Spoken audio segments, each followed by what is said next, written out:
Good evening बच्चों। देखो बच्चों, आज अपने चर्चा करेंगे इतिहास के सेकंड प्री बोर्ड पेपर की। ये पेपर में आपको 2 दिन पहले मैंने आपका यह प्री बोर्ड पेपर लिया था और आज मैं आपको इस पेपर का सॉल्यूशन करवाने जा रहा हूँ। सॉल्यूशन कराने से पहले थोड़ा सा आपको बता दूं कि यह अपने इतिहास का सेकंड प्री बोर्ड था। पहला प्री बोर्ड जो है वो 1 से 5 पार्ट तक अपना हो चुका है। यह सेकंड प्री बोर्ड था जो 6 से 10 चैप्टर तक का था। और इस प्री बोर्ड में भी आज जितने भी क्वेश्चन थे वो अपने ब्लूप्रिंट के अकॉर्डिंग थे। हालांकि क्वेश्चन जो थे वो 1 अंक के, 2 अंक के और 3 अंक के थे। 4 नंबर का कोई भी क्वेश्चन नहीं था। उसका कारण ये है क्योंकि 6 से लेकर 10 तक के जो चैप्टर है उन चैप्टर में से कोई भी 4 नंबर का आपके बोर्ड एग्जाम में क्वेश्चन नहीं आएगा। तो कहने का मतलब है अपने जो प्री बोर्ड पेपर तैयार किया है वो सारा ब्लूप्रिंट के अकॉर्डिंग है। ठीक है। अब अपने इस पेपर का सॉल्यूशन करने से पहले मैं आपको उन स्टूडेंट्स के नाम बताने जा रहा हूं जिन्होंने इस प्री बोर्ड पेपर में टॉप किया है। मतलब टॉप 10 स्टूडेंट्स जो है वो कौन कौन से हैं उनके नाम मैं आपको बता रहा हूं। पहला नाम है भैया अपने सुरेश माली भरतपुर से, दूसरा गोलू गुज्जर, फिर ओम प्रकाश मूंड नागौर से, फिर सुमन दूधवाल, फिर वर्तिका, फिर राहुल, फिर अंजना, फिर नरपत सिंह, फिर विकास शर्मा और अंतिम नाम है अनिल शर्मा। ये 10 ऐसे स्टूडेंट हैं जिन्होंने सबसे बेस्ट कार्य किया है। हालांकि इनके भी किसी के 1, किसी के 2, किसी के 3 क्वेश्चन गलत है, लेकिन अदर्स के मुकाबले इनका कार्य जो है वो सबसे बेस्ट रहा है। तो अब बात करते हैं भैया अपने पेपर के सॉल्यूशन की। आप यहाँ से अपने आंसर चेक कर सकते हो कि मैंने कहाँ पर कौन सी किस प्रकार की गलती की है। तो अपने थोड़ा स्पीड से इस पेपर का सॉल्यूशन करते हैं ताकि अपने वीडियो ज़्यादा लंबा ना हो। पहला प्रश्न भैया वही है अपने जो बहुविकल्पी है। 12 प्रश्न है, 1-1 अंक के हैं। पहला है कबीरदास के गुरु कौन थे? तो भैया अपने रामानंद थे। दूसरा है मुकुट का नगीना किस मस्जिद को कहा जाता है? कश्मीर में भैया जो शाह हमदान मस्जिद है उसे कहते हैं। तीसरा कृष्णदेव राय का संबंध किस वन से है? तुल्लू वन से है। ठीक है। इसके बाद में नेक्स्ट बात करते हैं अपने चौथा क्वेश्चन, अमुक्त मल्यद नामक ग्रंथ किसने लिखा था? ठीक है। अमुक्त मल्यद नामक ग्रंथ किसने लिखा था? ये लिखा था भैया अपने कृष्णदेव राय ने। पांचवा है अपने मनसबदार होते हैं ये मुगल अधिकारी होते हैं। करोड़ी होता था भैया अपने राजस्व वसूल करने वाला अधिकारी। सातवां है मुगल दरबारी इतिहास किस भाषा में? फारसी भाषा में। इसके बाद में नेक्स्ट क्वेश्चन की चर्चा करते हैं अपने हुमायूं नामा की रचना भैया हुमायूं की जो पुत्री थी, बहन थी गुलबदन बेगम, उसने किया था। इसके बाद में अपने ये शोरिय हो गया। टोडरमल किसका वित्त मंत्री था? टोडरमल अकबर का वित्त मंत्री था। ठीक है। नेक्स्ट क्वेश्चन की बात करते हैं, क्वेश्चन नंबर 10। अकबर ने अपनी राजधानी लाहौर कब स्थानांतरित की थी? 1585 में। चार चमन, ये बड़ी फेमस पुस्तक है भैया, ध्यान रखना। चार चमन नामक पुस्तक की रचना किसने की? अब देखो मैंने ऑप्शन भी ऐसे दिए हैं जिन्होंने किसी न किसी पुस्तक की रचना की है और लगभग कई बच्चों का ये गलत हुआ है। इसकी रचना की थी भैया चंद्रबान ने। देखो चै से क्या आ रहा है? चार चमन, और चै से क्या आ रहा है? चंद्रबान। चै से चै पकड़ लो। ठीक है। जहाँ पे चार चमन आ जाए वहाँ पे चै वाला अर्थात चंद्रबान आपको करना है। एशियाटिक सोसाइटी ऑफ बंगाल की स्थापना किसने की थी भैया? विलियम जोन्स ने की थी। ठीक है। ये हो गए अपने। अब बात करते हैं रेगिस्तान वाले क्वेश्चनों की। दूसरा क्वेश्चन है भैया रेगिस्तान की पूर्ति। 6 क्वेश्चन आएंगे, 1-1 अंक के आएंगे। पहला है मुगल काल में उपपत्नियों को क्या कहा जाता था? अगाचा कहते थे भैया, अगाचा। जब मैंने ये चैप्टर पढ़ाया था, नोट्स लिखाए थे, उस टाइम पे भी मैंने कहा था भैया ये काफ़ी मोस्ट क्वेश्चन है, इसको ध्यान रखना, ये 2-3 बार एग्जाम में पूछा जा चुका है। नेक्स्ट है बादशाह नामा की रचना किसने की थी? भैया बादशाह नामा की रचना जो है वो बाबर ने,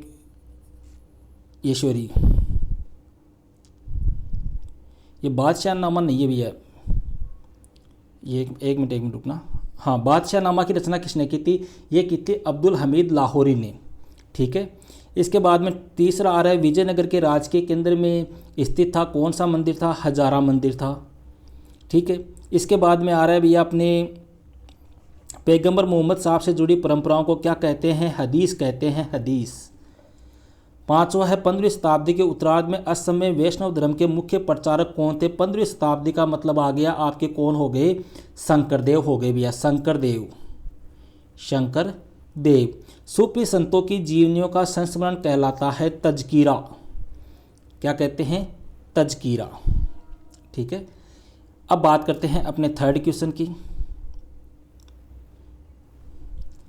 थर्ड क्वेश्चन है भैया अपने अति लघुत्तरात्मक एक एक अंक वाले हैं। पहला क्वेश्चन है भैया कस्ब उल महजूब नामक पुस्तक किसने लिखी थी? यह लिखी थी भैया हुजवरी ने। हुजवरी, देखो पूरा नाम तो था इसका अल बिन उस्मान हुजवरी, लेकिन शॉर्टकट में आप याद रख लो हुजवरी। ठीक है, उस्मान हुजवरी।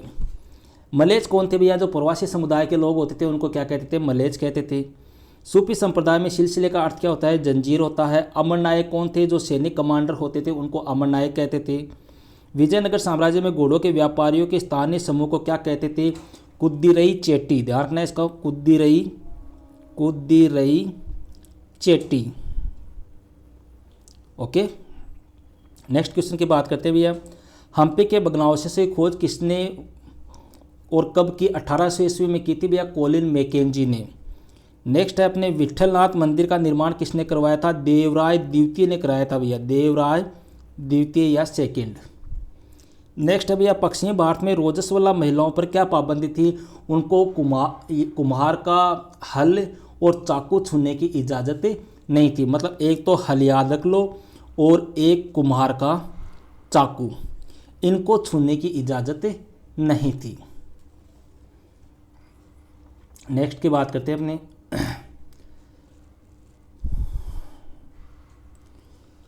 Question number 9। भारत के किस भाग में सबसे पहले तंबाकू की खेती की जाती थी भैया? दक्षिण भारत है, उस दक्षिण भारत में सबसे पहले तंबाकू की खेती होती थी। अकबर के काल में, अकबर का जो अंतिम समय था लगभग 1605 के आसपास जाके ये खेती वहाँ पर एक प्रकार से प्रारंभ से हुई थी और जहांगीर के समय ये बहुत ज़्यादा मात्रा में होने लग गई थी। ठीक है, नेक्स्ट है भैया अपने 10वां है ये श्योरी, यहाँ पे थोड़ा ध्यान रखना भैया, मैंने वो कुम्हार का चाकू बता दिया, वो चाक होगा चाक। ठीक है, हल और कुम्हार का चाक। नेक्स्ट है भैया मुगल काल में परगना क्या था? एक प्रशासनिक प्रमंडल था, एक प्रशासनिक प्रमंडल। इतिवृत्त किसे कहते हैं भैया? मतलब ऐसी रचना जिनसे हमें मुगल राज्य की संस्थाओं के बारे में जानकारी प्राप्त होती है वो क्या कहलाते हैं? इतिवृत्त। अकबर ने जजिया कर की समाप्ति कब की थी भैया? 1564 में। ठीक है, 1564 में देखो जजिया कर हटाया था, 1563 में तीर्थ यात्रा कर और 1562 में दास प्रथा। तीनों ध्यान रखना, तीनों मेन है। फिर नेक्स्ट आ रहा है अपने चौथा क्वेश्चन है अपने विजयनगर के शासकों ने मंदिरों और संप्रदायों को प्रश्रय क्यों दिया? मतलब विजयनगर साम्राज्य के जो शासक थे उन्होंने मंदिरों को और जो संप्रदाय होते थे भैया उनको एक प्रकार से सहायता या प्रश्रय देना क्यों महत्वपूर्ण समझा? तो देखो ये क्वेश्चन भैया आप ध्यान रखना, पहले भी अपने 1-2 बार आ चुका है, मेरे ख्याल से 2015 और 2017 ये 2 बार ये क्वेश्चन पूछा जा चुका है, तो थोड़ा सा आपको ध्यान रखना है। देखो विजयनगर के शासक जो थे भैया उन्होंने मंदिर और जो संप्रदाय होते थे उनको अपनी सत्ता, संपत्ति, निष्ठा या अपने समर्थन या मान्यता के लिए एक प्रकार से महत्वपूर्ण वो मानते थे उनको। ठीक है, इसलिए उनको वो क्या देते थे?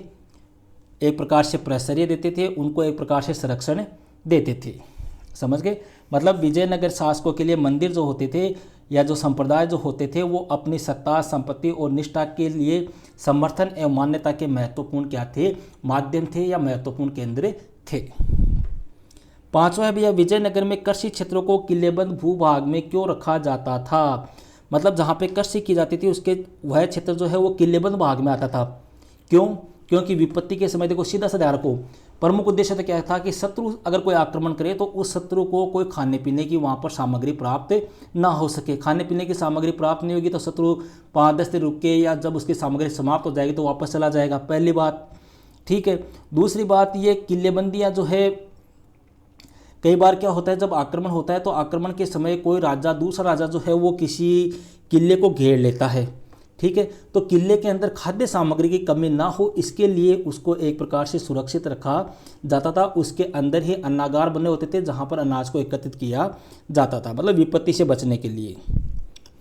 नेक्स्ट है भैया मुगल काल में ग्राम पंचायत के मुखिया के कोई 2 कार्य बताइए। मतलब मुगल काल में जो ग्राम पंचायत होती थी उस ग्राम पंचायत का जो मुखिया होता था वो क्या काम करता था? देखो पहला काम तो उसका था कि ग्राम पंचायत की जो आय व्यय है, ठीक है, कितनी आमदनी आई, कितना खर्चा हुआ, उसका लेखा जोखा रखता था।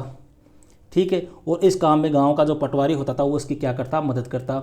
इसके अलावा या जो जाति की अवहेलना को रोकने के लिए या भेदभाव को रोकने के लिए लोगों के ऊपर भी वह क्या रखता था, एक प्रकार से लोगों के आचरण के ऊपर, लोगों के व्यवहार के ऊपर नज़र रखता कि कहीं लोगों के द्वारा जातिगत भेदभाव किया नहीं जा रहा है या भेदभाव हो रहा है या नहीं हो रहा, इसके बारे में भी वो क्या रखता था, एक प्रकार से नज़र रखता था।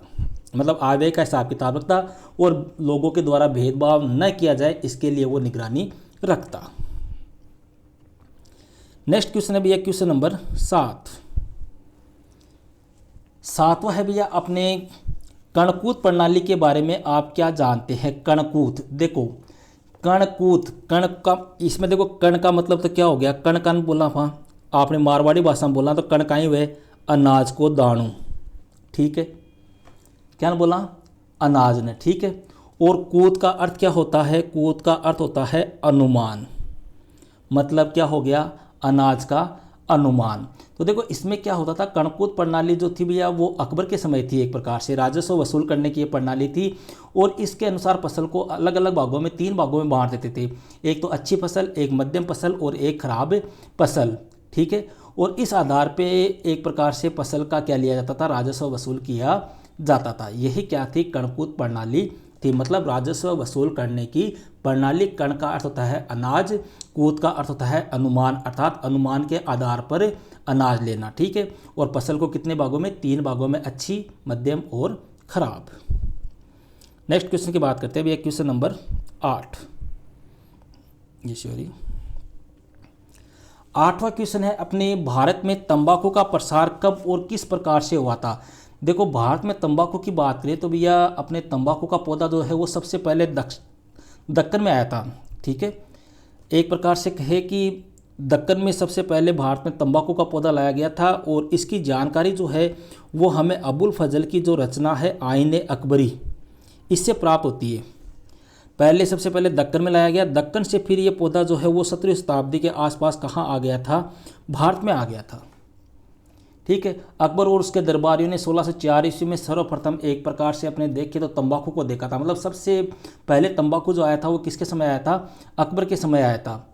और इसी के काल में संभवतः अपने हुक्का वगैरह है, धूम्रपान वगैरह है, इनका प्रचलन बढ़ा था, जिसकी वजह से जहांगीर जो था उस जहांगीर ने फिर जनता के स्वास्थ्य को देखते हुए इसके ऊपर क्या लगा दी थी, रोक लगा दी थी। हालांकि यह रोक जो है वो एक प्रकार से नाकामयाब रही, तंबाकू के ऊपर रोक पूरी तरह से नहीं लग पाई।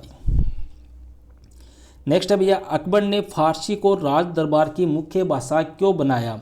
देखो फारसी भाषा, ये सॉरी नोवा नहीं हुआ ना, नोवे की चर्चा करते हैं भैया, पहले सब नोवा रह गया। नौवां प्रश्न है, मुगल दरबार में पांडुलिपि किस प्रकार से तैयार की जाती थी। देखो पहली बात तो आपको ये पता होना चाहिए कि साहब पांडुलिपि होती क्या है। देखो ऐसी लिपि या ऐसी पुस्तकें जो किसके द्वारा लिखी जाती है, हाथ से, उसको बोलते हैं पांडुलिपि। समझ गए, ये क्वेश्चन 2012 के बोर्ड एग्जाम में पूछा हुआ है, ध्यान रखना। देखो पांडुलिपि की रचना जो है वो मुख्य रूप से जो शाही किताब खाना होता था उसमें होती थी। ये आपने कहे कि किताब खाना एक लिपिघर था जहाँ बादशाह की जो पांडुलिपियाँ होती थी उनका संग्रह रखा जाता था, यहीं पर पांडुलिपि की रचना भी की जाती।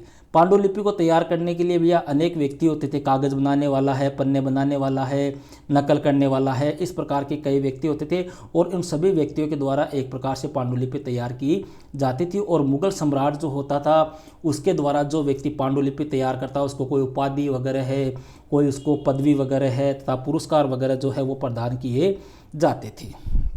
ओके, नेक्स्ट है भैया अपने 10वां है, अकबर ने फारसी को राज दरबार की मुख्य भाषा क्यों बनाया। मतलब फारसी भाषा को क्यों बनाया था और किसी भाषा को क्यों नहीं बनाया, क्लियर है। देखो फारसी भाषा की बात करें तो भैया अकबर जो था, इस अकबर ने फारसी भाषा को इसलिए बनाया था कि क्योंकि ईरान के साथ सांस्कृतिक एवं बौद्धिक संपर्क तो जो था एक प्रकार से देखिए मुगलों का जो था वो ईरान के साथ में एक प्रकार से बौद्धिक संपर्क था, एक प्रकार से सांस्कृतिक संपर्क था। और मुगल दरबार में पद पाने के इच्छुक जो व्यक्ति होते थे ईरानी व मध्य एशिया के जो होते थे वो भी एक प्रकार से कौन सी भाषा का प्रयोग करते थे, फारसी भाषा का ही प्रयोग करते थे। इसलिए अकबर जो था उसने फारसी भाषा को सबसे ज़्यादा महत्व दिया और फारसी भाषा को राज दरबार की मुख्य भाषा के रूप में घोषित किया या मुख्य भाषा का दर्जा दिया। ओके, नेक्स्ट क्वेश्चन की बात करते हैं। क्वेश्चन नंबर 11, अबुल फजल। देखो, अबुल फजल के किन गुणों ने अकबर को प्रभावित किया? अबुल फजल जिसने किसकी रचना की थी? आयने अकबरी की। देखो, अकबरनामा बोल दो या आयने अकबरी बोल दो, एक ही बात है। इसने अकबरनामा की या आयने अकबरी की रचना की, ठीक है। यह अरबी, फारसी, यूनानी, अपने सूफीवाद है, दर्शन वगैरह है, इसको काफ़ी जानकारी थी। किसको? अबुल फजल। अबुल फजल जो है अरबी भाषा का ज्ञाता था, फारसी का ज्ञाता था, यूनानी दर्शन का ज्ञान उसको था, सूफीवाद का ज्ञान उसको था। एक प्रकार से कहे वह काफ़ी अनुभवी व्यक्ति था। दूसरी बात, वह एक प्रभावशाली और स्वतंत्र चिंतक भी था, ठीक है। उसने जो उल्मा वर्ग होता है ना अपने मुस्लिम संप्रदाय में, उस उल्मा वर्ग का एक प्रकार से उनके विचारों का इसने क्या किया था? विरोध किया था, और इन कार्यों की वजह से अकबर जो है वो उससे काफ़ी प्रभावित हुआ। नेक्स्ट क्वेश्चन की बात करते हैं भैया, क्वेश्चन नंबर 12। 12वां क्वेश्चन है, अपने झरोका दर्शन की प्रथा किस मुगल सम्राट ने प्रारंभ की और क्यों? देखो, झरोका दर्शन क्या होता है? झरोका दर्शन भैया ये राजा महाराजाओं के समय की एक प्रकार से प्रथा है। उस समय की जो रानियाँ वगैरह होती थी, राजा वगैरह होते थे, वो एक प्रकार से जनता के सामने आकर एक प्रकार से अपने दर्शन देते थे। लोगों के सामने जो भीड़ इकट्ठा होती थी, उस भीड़ को जो दर्शन देने की प्रथा थी उसको बोलते थे झरोका दर्शन। और यह प्रथा जो है वो भैया अकबर ने प्रारंभ की थी, ध्यान रखना। देखो, झरोका दर्शन की प्रथा जो है वो किसने प्रारंभ की? अकबर ने प्रारंभ की थी। और इस प्रथा के अनुसार बादशाह होता था या जो राजा होता था वो किसी छज्जे से या कोई झरोका जानते हो, मतलब कोई आपने मारवाड़ी भाषा में अपने बोले तो कोई मोखली जिन बोला या आपने कोई जाली जिन बोला, ठीक है। उसके अंदर आकर पूर्व की ओर मुख करके लोगों की भीड़ को क्या देता था? एक प्रकार से दर्शन देता था, मतलब लोगों को दर्शन देता था अपने, उसको बोलते थे झरोका दर्शन। नेक्स्ट है भैया 13वां क्वेश्चन, जहां आरा कौन थी मुगल वास्तुकला में, उसका क्या योगदान था? देखो, जहां आरा थी भैया शाहजहां की बेटी, मुगल सम्राट शाहजहां जो था उसकी बेटी थी। और शाहजहां कौन था? जहांगीर का पुत्र, ठीक है। और इसने क्या योगदान दिया? तो योगदान की बात करें तो भैया इसने एक प्रकार से एक तो नई राजधानी बनाई थी अपने शाहजहानाबाद, ठीक है। इसको राजधानी बनाने में इसका योगदान था। तथा इसके अलावा इसने एक आंगन और एक बाग का निर्माण करवाया था। एक उसने सराय भी बनवाई थी।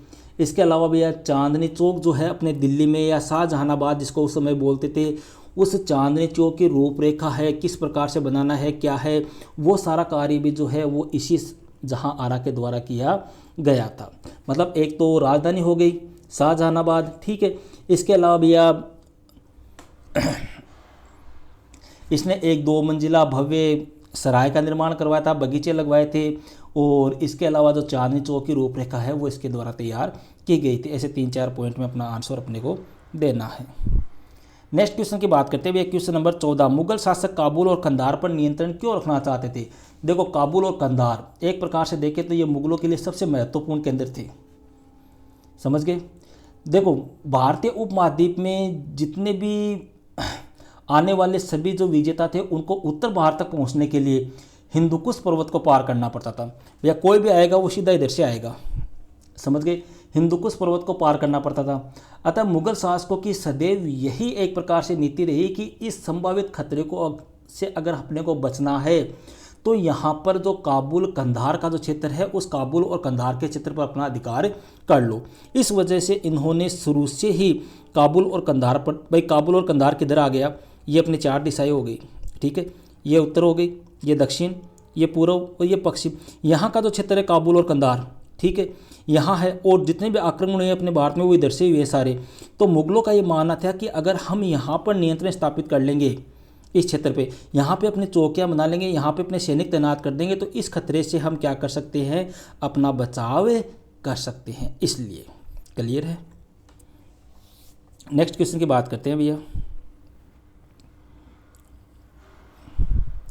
कितने हो गए अपने? 14 क्वेश्चन हो गए।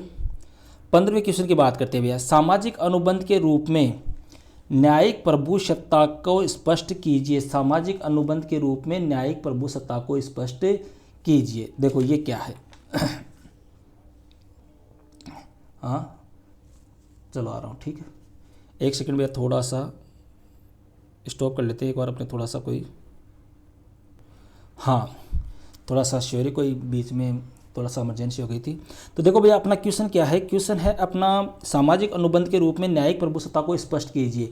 देखो अकबर का जो दरबारी इतिहासकार था जिसका नाम था अबुल फजल, ठीक है, इस अबुल फजल ने प्रभुसत्ता को एक सामाजिक अनुबंध के रूप में परिभाषित किया। इसने कहा कि जो राजा होता है, जो बादशाह होता है, वो अपनी प्रजा की 4 सत्वों से रक्षा करता है। 4 सत्व मैंने कल परसों को बताए भी थे, एक तो जीवन, एक धन, एक सम्मान और एक विश्वास। और इनके बदले में वह प्रजा से क्या मांग करता है, इनके बदले में वह प्रजा से कहता है कि आप मेरी आज्ञा की क्या करो, पालन करो, मैं आपके जीवन, धन, सम्मान व विश्वास की क्या करूँगा, रक्षा करूँगा। यही क्या है भैया, न्यायिक प्रभुसत्ता है। ठीक है, नेक्स्ट अभी आपने मीराबाई, क्वेश्चन नंबर 16। मेरे ख्याल से मीराबाई के बारे में बताने की आवश्यकता नहीं होनी चाहिए, क्योंकि लगभग स्टूडेंट्स को मीराबाई का पता है। मीराबाई कौन थी, क्या थी।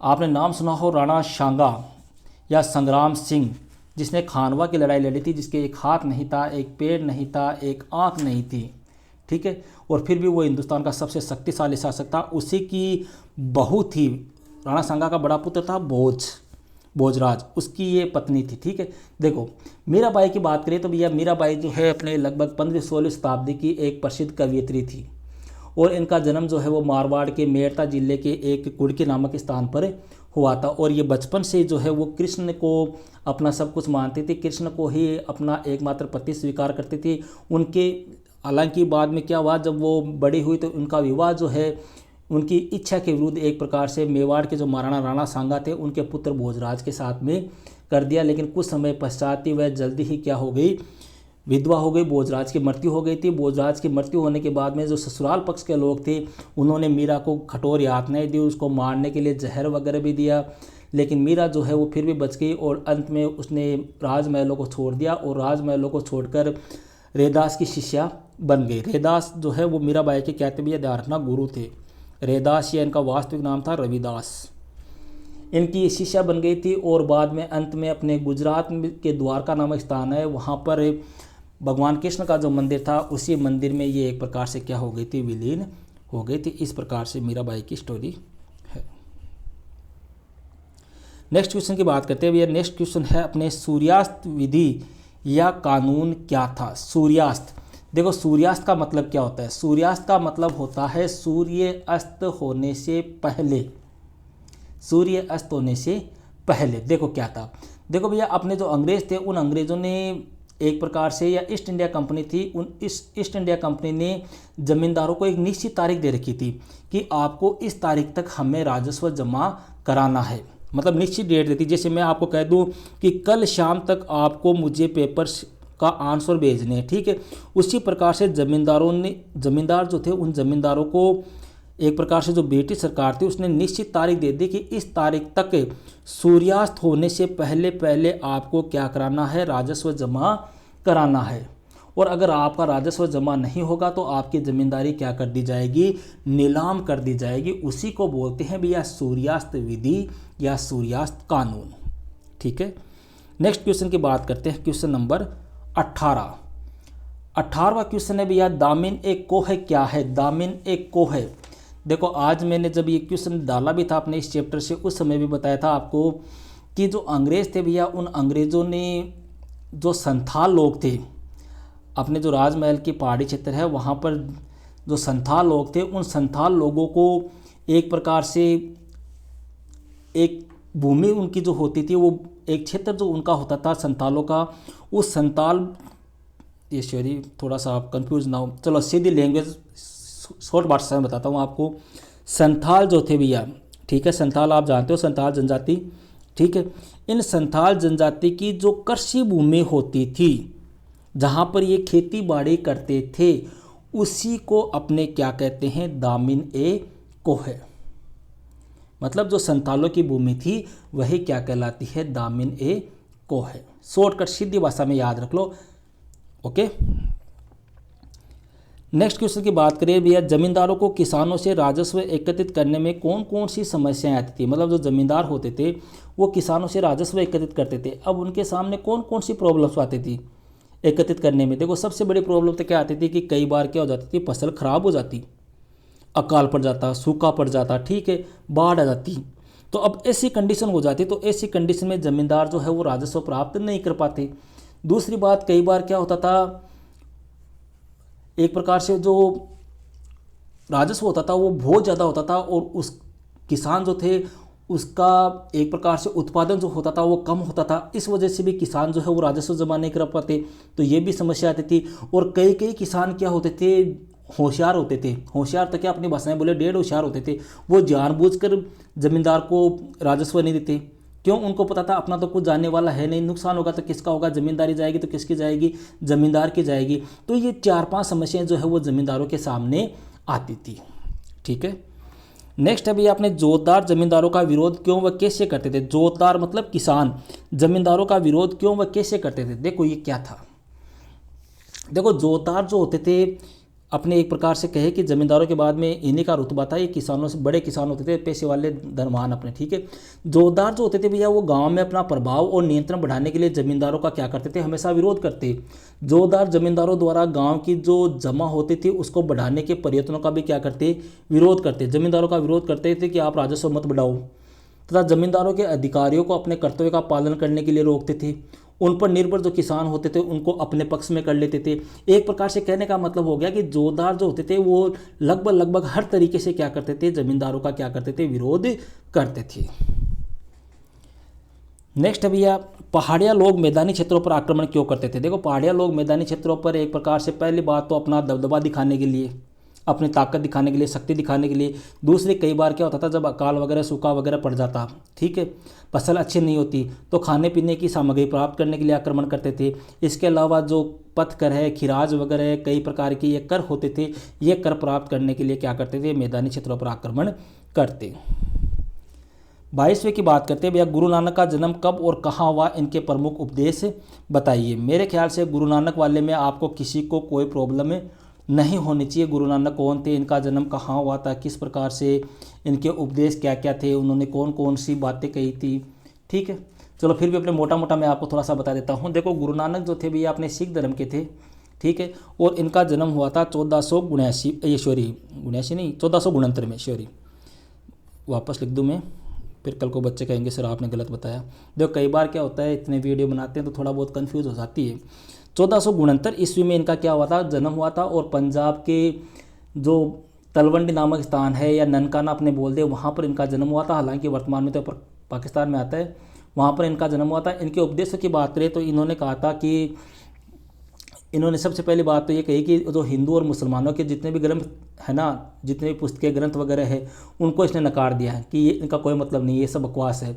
इसके अलावा इन्होंने कहा कि ईश्वर जो है, रब जो है, उसका कोई आकार नहीं है, उसका कोई रूप नहीं है, वो तो चारों तरफ है। इसने जो आडंबर वगैरह है, जो दिखावे है, जो यज्ञ है, जो अनुष्ठान है, जो मूर्ति पूजा है, इनका जो तपस्या वगैरह है, इनका इन्होंने विरोध किया। इन्होंने निर्गुण भक्ति का समर्थन किया था। ध्यान रखना, निर्गुण संत थे ये, इन्होंने निर्गुण भक्ति का समर्थन किया। ठीक है, तो इस प्रकार की 5-10 बातें इन्होंने कहा कि परमात्मा की अगर आपको उपासना करनी है तो इसके लिए आपको कोई कठोर उपाय करने की आवश्यकता नहीं है, एकदम सरल उपाय करो और निरंतर जो है परमात्मा का जाप करो, निरंतर स्मरण करो। ठीक है, नेक्स्ट क्वेश्चन की बात करते हैं भैया, क्वेश्चन नंबर 23। देखो 23वां क्वेश्चन 23वां क्वेश्चन है भैया, कर्नाटक की वीर शैव परंपरा पर यशोरी जिम्मी तथा उल्मा कौन थे। जिम्मी तथा उल्मा, देखो ये क्वेश्चन भी एक बार अपने पूछा हुआ है, ध्यान रखना।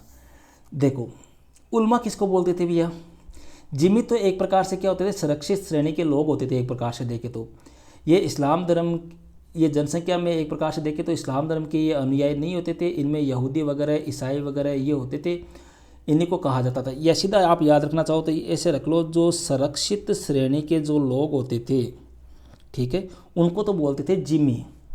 ठीक है, ये सुरक्षित श्रेणी के लोग होते थे और ये इस्लाम धर्म के अनुयायी नहीं होते थे, और इनमें यहूदी और ईसाई भी होते थे, और इन्हीं को अपने क्या कहते हैं, जिम्मी कहते हैं। दूसरा आता है भैया उल्मा।